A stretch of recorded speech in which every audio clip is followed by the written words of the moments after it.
Let's talk about the main event first. Musasi defeating welterweight champion Lima for the middleweight belt. What did you think of his performance and Lima's performance as well? I mean, I think you saw a real tactical fight, and there are some bombs being thrown out there. I mean, let's face it. You saw Gegard leaving here. He's in a lot of pain. He took a lot of shots, and Lima took a lot of shots. And I think it was a tactical fight. At times, they really engaged and threw some bombs, especially when Gegard took him down in the first round, started throwing those elbows. I know he was trying to cut him and hurt him on the ground, but Lima was able to weather the storm. But Gegard did tell me one thing. He said, when I started elbowing him and I knew that I couldn't hurt him, because I knew it was going to be a long night. What did you think of Douglas at 185? I know, but coming into the fight, you said that you thought that the size would be a little different than the Rory McDonald fight against Musasi. What did you think when you saw him in there tonight? You know what? I'll tell you. I actually thought he handled the weight well, and Gegard versus Rory was a much different fight, as you know. I mean, he just destroyed Rory. Gegard versus Lima was a tactical war. Lima was looking for that big counter punch. In my opinion, that's how he kind of had the fight going, with that, trying to get that left hook in there. And it was just Gegard's night. But I'm sure both of them are not going to be in good spirits tonight and dealing with a lot of pain. And it was a great main event. Both before and after this fight, Musasi said that John Salter would probably be the next one in line for him. Do you agree with that assessment? Again, this is something that, a lot of times when we get asked these questions after the fight, I like to take it back to my guys back in the Bay Area, and we'll evaluate and see who's next for Gegard. But there's a couple of people that I have in mind, and same thing for Douglas Lima. He's still our 175-pound champ, and we're going to have some good fights for him as well. I know the MVP wants to fight him again. I think of Neiman Gracie right off the top of my head. And so we're going to put him in some good fights, and we're going to let him heal up, rest up, both these guys, because they're going to be banged up for a while. And, sometime next year, we'll put him back into the cage. Jake Hager making his return tonight. Definitely the toughest opponent that he's faced, the toughest challenge. Pretty exciting fight, though. What did you think of his performance and his ability to take some damage and still win? You know what? I was actually impressed, and I'll tell you why. Because he doesn't need to do this. Jake Hager does not need to be an MMA fighter fighting in the cage. Just something he wants to do, and he's still relatively young in his career, right? Because he's only had 2 or 3 fights, something like that. And so to me, I give him a lot of respect. And he was in a fight tonight, right? So he had to get that dog out in him and finish this fight and keep fighting, because he was caught. I think it was the second round he got caught, and then he weathered the storm. He came back and he started throwing some good right hands. He got cut up pretty bad. I think he has an eye injury. It's like, he was in a fight. He was in a dog fight today. So, all those people out there that, are, giving him bad time, look, for a guy with that kind of experience, we saw what he was made of tonight, which I was really impressed. So, I would give him a good report card for his effort and his performance. And, I would say to people, just, don't be so tough, because, like I said, this guy's just a beginner. He's only had a few fights. And I think this card, for the first time since you guys have been back, you guys had a couple of cancellations. Mm-hmm. Later on, it came out that they were positive COVID tests. So, can you shed any light on that? Is there anything do you guys think you need to do differently going forward, or is it just something that's going to happen these days? Well, you know what? This is the new normal, right? We test throughout the week.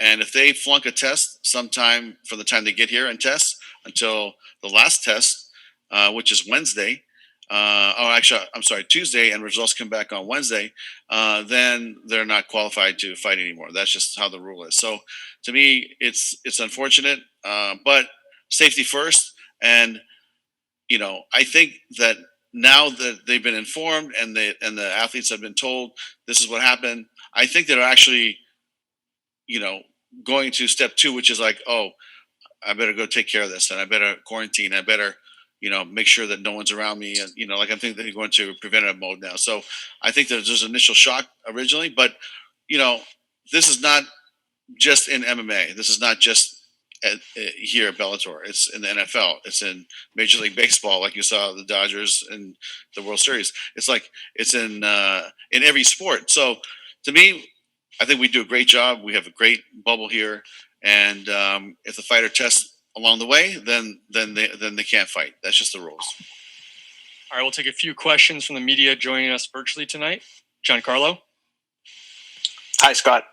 Henry Corrales, after his win tonight, he was talking about Juan Archuleta and wanting to move down to challenge him for the title. Is that a fight that you're interested in entertaining?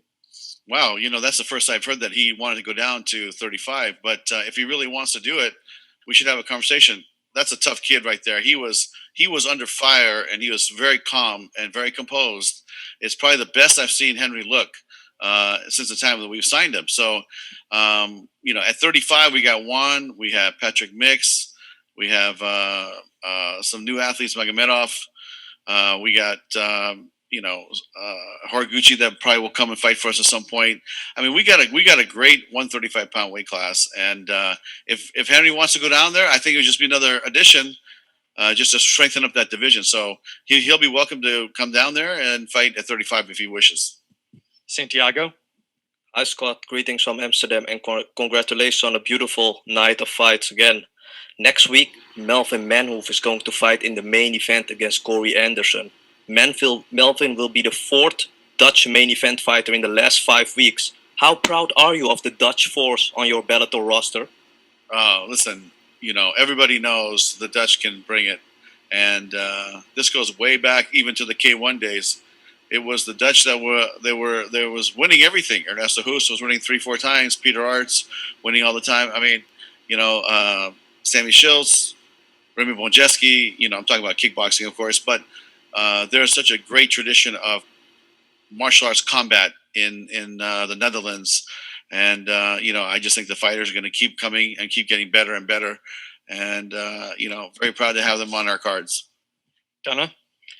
Hi, Scott. I wanted to ask you about, you've had some fighters this week. We spoke to Jake Hager at the media day. Obviously, he didn't come back today because he went to the hospital. But at the media day, he was open, talking about his support of the president. We had another fighter come in today and wear his Trump hat. Of course, in the other promotion, the promoter likes to talk about politics a lot. He's very vocal about who he supports. You try to kind of stay apolitical a lot of the time. It's, of course, a big week in American politics. What's your stance on your fighters coming out and making these big political statements using your platform? I think that, listen, we let the fighters have their own sponsors. We let the fighters express themselves as long as it's, within guidelines of something that is, done properly, let's say, and not cross the line a little bit. This is a very touchy subject because of the politics and where this country is at right now. But really, I feel like if they have the desire to have that be on their shorts or be on their banner, I mean, that's really up to them. Jay? Thanks very much. Scott, congrats on the event tonight. Gegard said after the fight he doesn't necessarily care about having 2 titles, but if the opportunity was given to him, he'd take it. I guess that kind of leaves it up to the promotion. Is that something you'd be interested in seeing him doing? Absolutely. I mean, when we signed Gegard, he had a desire to fight at 205 as well. So, we're going to explore that. We have some great fights for him at 205. I still think we have the best 205 pound weight class fighters in the world. We have I think 6, 7, 8 deep, including Corey Anderson, who's going to fight Melvin next week on Thursday. So to me, it's something that I think that he should do, and he should go try it out and check it out. But it's really going to be up to him and see how he feels. But Gegard fighting at 205, I see him fighting Ryan Bader. I see him fighting maybe Corey Anderson, or I see him. I mean, there's a lot of guys, even fighting Nemkov at some point. If he wants to go for the belt, we can have that conversation. But we just haven't had it yet. He's been focusing on this fight, and now that it's over, I'm going to let him rest up, and then we'll have some conversations. Darren? Thanks so much for having me, and congratulations on another great event, Scott. Question coming out of nowhere here, but Mohegan Sun's one of my favorite places to go, period. But what is it that brings Bellator there so regularly? Well, we've been set up here for the last, I want to say since mid-July. So we're going to be here to the end of the year. And we've had a great relationship with the hotel before we entered into this bubble. But with COVID hitting and knowing that we're going to go into an isolated situation, create our own bubble, we felt that this was the place to come, and they were very good partners. And we actually wanted to come here and have our fights here. And we took over the arena, and Showtime is doing boxing here for the most part, and we're doing our MMA here. So it's been a good relationship between Showtime, Bellator, and the Mohegan Sun. We have time for one or two more. Sean? Scott, again, congratulations on a great event. Obviously, you had just announced for the women's flyweight title, Ilima McFarland against Juliana Velasquez. Going to be an exciting fight. I mean, obviously, you would love to hold that in Hawaii, a packed crowd there in Ilima's hometown, home country. With that aside, this is still a huge international fight, so just talk about the ramifications. Internationally, you're looking to draw huge numbers. Listen, Juliana Velasquez is a tough fighter. She will be the toughest test for Ilima McFarland to date. And Ilima's fought some tough girls, and she's done very well. But this will be her toughest test to date. We're expecting a war. I think that, the champ, Ilima, is training. She's getting ready. I think mentally she's preparing herself, and she's ready for this task. And for Velasquez, this is her dream. This is something she's always wanted to do, is win the belt. And she's coming here, and she's going to, try her best to fight Ilima and take the belt home. So to me, it's going to be a war. This is something that you have two undefeated fighters. Very rarely does that happen in this sport at the highest level, like it is right here, having a world title fight. So to me, this is a fight I'm really looking forward to. Everybody should put this down in their calendar, because it's going to be fireworks on December 10th. Last question, John. Hi, Scott. I wanted to ask you about Cody Law. He made his pro debut today, and he picked up the first round submission. Just your thoughts on his performance and where you see him in the future. Yeah, you know what? Unfortunately, I did not see that fight. I was on my way down here, so I missed it. But if you want, we can arrange a conversation with you and Rich, and he can explain to you how he feels about Cody. Hey, Scott. We'll take, one last question here from Kevin. Kevin, go ahead. Hey, thanks. One big question I have for me is recently it was released that there's been a big influx of retirements and releases from the Bellator roster. Any comment on that? You know what? I think if you factor in the amount of months that we haven't cut anybody or changed our roster over, it's been about 3 athletes a month that have gone out to 3 athletes that have come in. We try to manage our roster right below 300, and that's kind of where we feel comfortable. And so that's a goal. But it just seems like a lot because it happened all at once. But really, we haven't, had this conversation with fighters and change our roster and actually cut fighters since probably January or February. So it's been a long time, and to me it's like, look, we got a lot of new fighters that we're signing and a lot of blue chip prospects we brought in. We have to make room for those guys, and so like I said earlier, some of the fighters retired, some of the fighters contracts expired, and we need to make room. So that's what the nature of that is that we're gonna have new fighters coming in, fighters going out. But really, if you average it over the last 10 months, it's really like three a month. So it just happened all at once. That's just the way it went down. But it's not something that is as drastic as it appears. Thanks, Scott. Thank you.